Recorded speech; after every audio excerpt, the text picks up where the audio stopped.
இவ்வளவு தூரம் வந்துட்டு உங்களுக்கான புதிய அறிவிப்புகளை வெளியிடாம நான் போவேன்னா போனால்தான் ஐபிஎன் விடுவாரா? சக்கரவாணி தொல்லை தாங்க முடியாதப்புறம் செந்திலாக இருந்தாலும் சரி, இங்க இருக்கக்கூடிய நாடாளுமன்ற உறுப்பினர் ஜோதிமணியாக இருந்தாலும் சரி, அதே போல நம்முடைய மார்க்சிஸ்ட் கம்யூனிஸ்ட் கட்சியினுடைய நாடாளுமன்ற உறுப்பினராக இருந்தாலும் சரி, அவங்களும் தொடர்ந்து கேட்பாங்க. ஆக இதையெல்லாம் உணர்ந்துதான் அடுத்த பாய்ச்சலுக்கான 8 புதிய அறிவிப்புகளை இந்த மேடையில் உங்க முன்னாடி வெளியிடுவதற்கு நான் மகிழ்ச்சி அடைகிறேன். முதலாவது அறிவிப்பு, திண்டுக்கல் மாநகராட்சி பகுதிகளில் சாலை, தெருவிளக்கு, குடிநீர் போன்ற அடிப்படை வசதிகள் 14 கோடியே 20 லட்சம் ரூபாய் செலவில் மேம்படுத்தப்படும். இரண்டாவது அறிவிப்பு, திண்டுக்கல் மாநகராட்சியில் இப்ப இருக்கக்கூடிய பழைய பாதாள சாக்கடை மற்றும் சுத்திகரிப்பு நிலையம் 8 கோடி ரூபாய் மதிப்பீட்டில் சீரமைக்கப்படும்.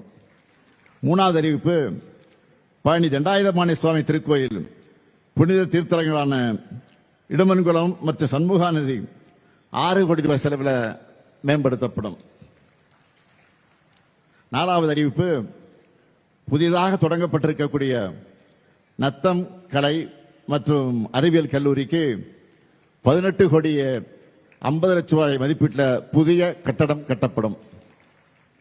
ஐந்தாவது அறிவிப்பு, அதிக அளவில் முருங்கை பயிரிடப்படுற ஒட்டஞ்சத்திரத்துக்கு பக்கத்தில் இருக்கக்கூடிய மார்க்கம்பட்டியில் உலகத்தரத்திலான முருங்கை ஏற்றுமதிக்கான பதப்படுத்து தொழிற்சாலை 7 கோடி ரூபாய் செலவில் அமைக்கப்படும்.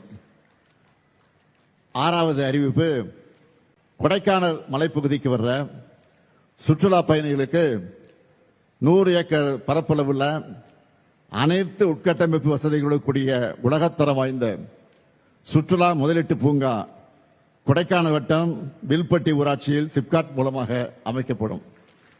ஏழாவது அறிவிப்பு, கண்விலை கிழங்கு உற்பத்தியில் நம் நாட்டிலேயே தமிழ்நாடு தான் முன்னணியில் இருக்கு.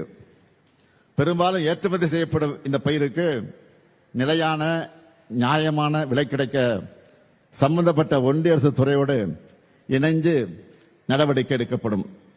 எட்டாவது அறிவிப்பு, ஒட்டஞ்சத்திரம் நகராட்சியில் அதிகமாக குடியிருப்புகள் உள்ள பகுதிகளில் 17 கோடி செலவில் புதிய கழிவுநீர் கால்வாய் அமைக்கப்படும்.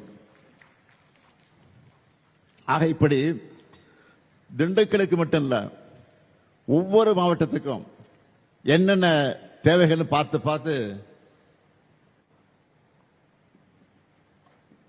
வேலையெல்லாம் செஞ்சுக்கிட்டு இருக்கோம்.